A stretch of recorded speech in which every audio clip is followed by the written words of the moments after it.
E aí, você quer aprender a molar a sua broca desse jeito, como nova? Então assista esse vídeo até o final. Eu vou te explicar passo a passo de uma forma muito simples como você poderá alcançar esse objetivo. Nesse vídeo eu vou mostrar como eu afio minhas brocas de forma simples e muito rápida, com apenas um movimento, sem viradinhas ou rodadinhas, e dessa forma você poderá molar brocas de qualquer diâmetro. Existem vídeos muito bons na internet que mostram detalhes de como a broca deve ficar para ficar bem afiada. Portanto, nesse vídeo eu vou apenas recapitular os 3 principais pontos que temos que observar. O primeiro é o ângulo na ponta da broca de 120 graus. O segundo é o ângulo de folga, que talvez seria o mais importante para a broca conseguir furar, e é nele que ocorre a maioria dos erros impedindo uma boa furação. Já o terceiro é a centralização da ponta da broca. Para afiarmos as brocas, vamos precisar de um suporte simples, e no meu canal tem um vídeo explicando como fazê-lo. Clique no card e assista o vídeo. Observe que nesta imagem que o esmeril vem com um apoio para ferramentas que fica abaixo do eixo do rebolo, e o suporte que instalei tem a altura bem acima do eixo. Nessa outra imagem, eu coloquei 2 brocas novas iguais para demonstrar como a pedra do esmeril toca no topo das brocas justamente no ângulo de folga. No suporte que vem no esmeril vemos que existe um espaço. Já no suporte que fiz, se ajusta quase que perfeitamente na ponta da broca, criando o ângulo de folga tão desejado, sem a necessidade de levantadinhas na broca, o que é bem complicado, até mesmo para quem já tem alguma experiência em afiação, pois tem que repetir o processo de forma igual dos 2 lados da broca. Para uma boa afiação é imprescindível fazer a dressagem do rebolo e acertar a superfície, principalmente quando vamos afiar brocas muito finas ou muito grossas. Como vocês podem ver, eu uso uma lima diamantada, que custa bem baratinho e fica muito bom o serviço. Estas são as brocas que serão afiadas, e as cores servem para identificar os diâmetros durante o processo. Para a nossa demonstração, eu tomei 4 brocas de diâmetro diferente, novas, e danifiquei suas pontas no esmeril. Não quis fazer uma simples afiação para demonstrar a eficiência do método. Nem mesmo quis acertar as pontas das brocas, como seria melhor. Mesmo tendo destruído a ponta das brocas, resolvi manter o teste de furação antes do processo de afiação, para certificarmos que realmente não estão furando e podermos fazer uma avaliação do processo de afiação. Geralmente para afiação de brocas muito finas eu utilizo uma lupa com aumento de 3 vezes. No entanto, para esse vídeo isso não foi possível e eu tive que usar o zoom do celular e improvisar esse suporte que vocês estão vendo no vídeo, tornando o processo muitas vezes mais difícil. Agora vou mostrar os aspectos importantes que temos que observar enquanto afiamos as brocas. O primeiro é o ângulo 60 graus que marquei com as linhas vermelhas no suporte. Ele determina a inclinação da ponta da broca. O segundo e mais importante para a formação do ângulo de folga é que no início do desbaste, a linha de corte do topo da broca deve estar ligeiramente inclinada para cima em relação à linha paralela do suporte, como mostra a linha vermelha na pedra do esmeril, pois após o desbaste ela ficará paralela, garantindo tanto o ângulo de folga quanto os 60 graus na ponta da broca. Iniciando o processo de afiação, com a broca de 4,5, a gente pode observar nas 2 câmeras, a formação do ângulo de folga através do desbaste, e na câmera de cima a gente vê a linha vermelha mostrando o paralelismo do topo da broca em relação à pedra do esmeril. Observe que o ângulo de folga vai se formando lentamente. Outro detalhe importante é que a gente tem sempre que resfriar a broca para não deixar ela perder a têmpera na sua ponta. O objetivo desse vídeo é demonstrar com pequenas brocas como se faz o processo de afiação. Estou utilizando a broca de 4,5 mm apenas por causa do seu tamanho, tornando o processo de visualização mais fácil. Observe que a ponta da broca ficou muito boa, o ângulo de folga, o ângulo da ponta da broca.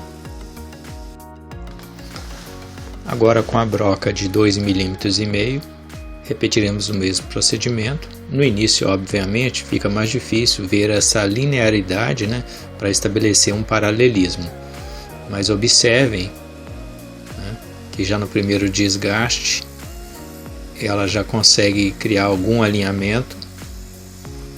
E já na segunda volta, na primeira volta, nós conseguimos ver através da linha vermelha essa ligeira inclinação, né? E quando ela termina o desbaste, ela sai paralela. Observe a ponta como ficou, ainda há uma deformação, mas foi só um primeiro desbaste.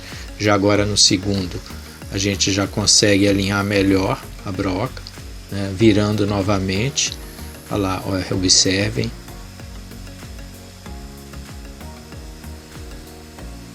Agora praticamente ela ficou perfeita, né? Só precisa um ajuste na lateral, que um lado ficou maior que o outro. Esse aí, ó, ficou menor, agora a gente acerta ele um pouquinho.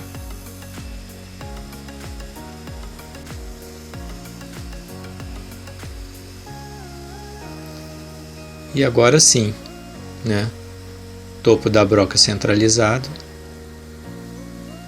Agora na broca azul de 2 milímetros. Observe a linha vermelha, a gente introduzindo a broca um pouquinho acima do paralelismo e depois ela já sai paralela.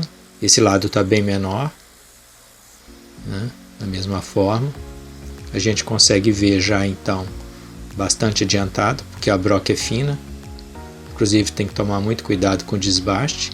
Esse lado ficou menor, a gente encosta levemente, né, para que ele acerte. Centraliza a ponta da broca.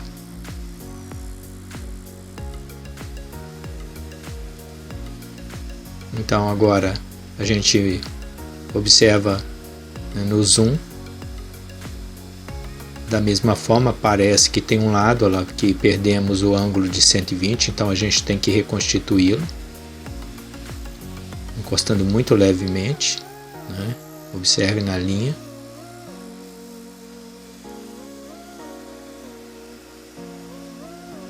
E então a gente observa agora no zoom de perto, né, que ficou satisfatório também a afiação.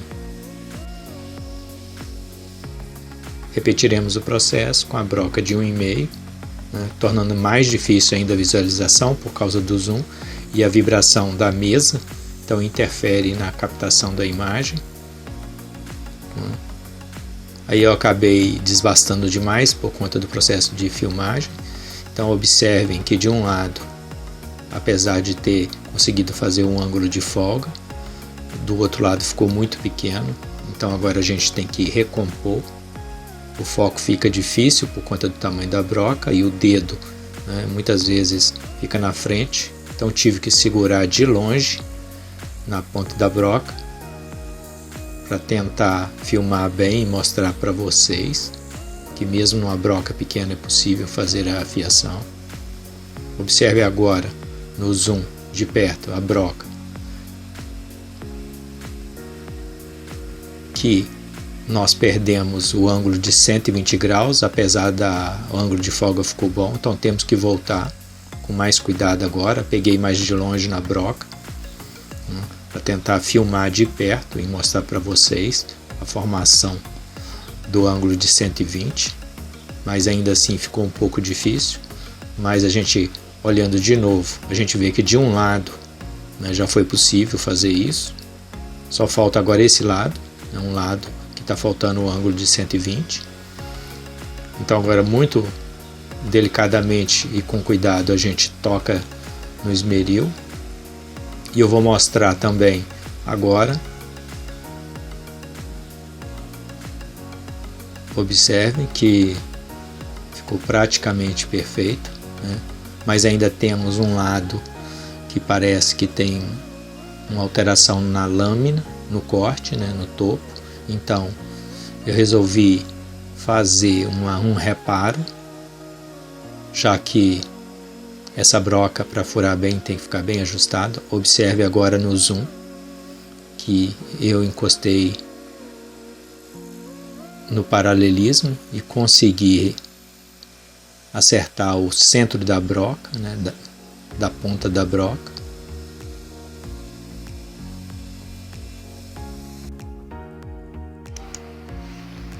Nessa etapa eu peguei uma broca nova de mesmo diâmetro, idêntica, para fazer a comparação do processo de afiação. Observe o ângulo de folga, o ângulo da ponta da broca, a centralização da ponta da broca em todos os diâmetros,